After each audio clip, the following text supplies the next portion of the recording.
আসসালামু আলাইকুম ফ্রেন্ডস। আজ আমার কিচেনে আমি বানিয়েছি সমুচা। হ্যাঁ, একটি ডিফারেন্ট আকৃতির সমুচা। আমরা অনেকেই সমুচা বানাতে পারি না বা শেপ দিতে আমাদের অসুবিধা হয়। এ কারণে আমি একটি ডিফারেন্ট আকৃতির সমুচার রেসিপি নিয়ে আপনাদের মাঝে হাজির হয়ে গেলাম। আপনারা একে রিং সমুচাও বলতে পারেন। তো চলুন শুরু করি। এজন্য একটি পাত্রে আমি ১ কাপ ময়দা এবং স্বাদমতো লবণ দিয়ে এখানে ২ টেবিল চামচ তেল এড করে সবগুলো উপাদান মিশিয়ে হালকা, হালকা করে পানি এড করে একটি ডো তৈরি করব। ডোটি আমি ঢেকে ১০ থেকে ১৫ মিনিট রেস্টে রেখে দেব। ভিতরের পুরের জন্য আমি এখানে নিয়েছি সিদ্ধ আলু। আলুগুলো আমি পটেটো ম্যাশার দিয়ে ম্যাশ করে নিয়ে এর সঙ্গে আমাদের কিছু মসলা এড করতে হবে। এর জন্য আমি এখানে প্রথমেই এড করব স্বাদমতো লবণ। লবণের পরে আমি কাঁচামরিচ কুচি দিয়ে দিব।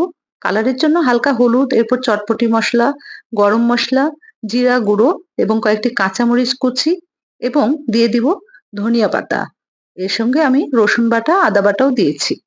দিয়ে আমি এগুলো ভালোভাবে মেখে নিয়ে এখানে এড করে দিব ১ টেবিল চামচ কর্নফ্লাওয়ার। এটি বাইন্ডিং এর কাজ করবে।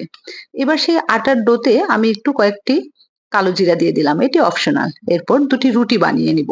রুটি থেকে এরকম সমান আকৃতির করে চারকোনা শেপে ২ টি অংশ কেটে নিব। যেহেতু সমান আকৃতির লাগবে তাই আমি একটি টিফিন বক্স দিয়ে মাপ দিয়ে কেটে নিলাম। এবার একটি অংশে আমি আলুর সেই পুরটি ভালোভাবে বিছিয়ে দিয়ে চারপাশে পানি লাগিয়ে অপর অংশ দিয়ে ঢেকে দিব। এরপর সামান্য ময়দা ছিটিয়ে নিয়ে এই অংশটি আমি হালকা হাতে বেলে নিব। বেলার সময় খেয়াল রাখতে হবে যাতে আলুর পুরটি বাইরে বেরিয়ে না যায়। এই অংশটি আপনারা চাইলে স্কিপও করতে পারেন। এরপর আমি একটি পিজা কাটার দিয়ে 1/2 ইঞ্চি দূরত্ব রেখে লম্বা লম্বা আকৃতির করে কেটে নিব। লম্বা আকৃতির কেটে নেওয়ার পরে আমরা এক একটি অংশ উঠিয়ে ঠিক এইভাবে সমুচার শেপ দিব। একটু খেয়াল করুন। হাতে নিয়ে ঘোরালেই খুব সহজে এটি ঘুরে যাবে। এরপর ২ মাথা আমি একটু পানি দিয়ে আটকিয়ে দিব। আমি আবার আপনাদের সুবিধার জন্য আরেকবার দেখিয়ে দিচ্ছি। খেয়াল করুন, হাতে নিয়ে খুব সহজে এভাবে প্যাঁচ দিলে এরকম রিং আকৃতির হয়ে যাবে। এরপর ২ টি অংশ পানি দিয়ে আটকিয়ে দিলাম। এই তো তৈরি হয়ে গেল রিং সমুচা। এবার এগুলোকে আমি তেল গরম করে গোল্ডেন ব্রাউন কালার করে ভেজে নিব। আপনি যখনই ডিফারেন্ট কোনো কিছু তৈরি করবেন, সকলেই আপনার প্রশংসা করতে বাধ্য হবে। আর প্রশংসা পেতে কে না চায়?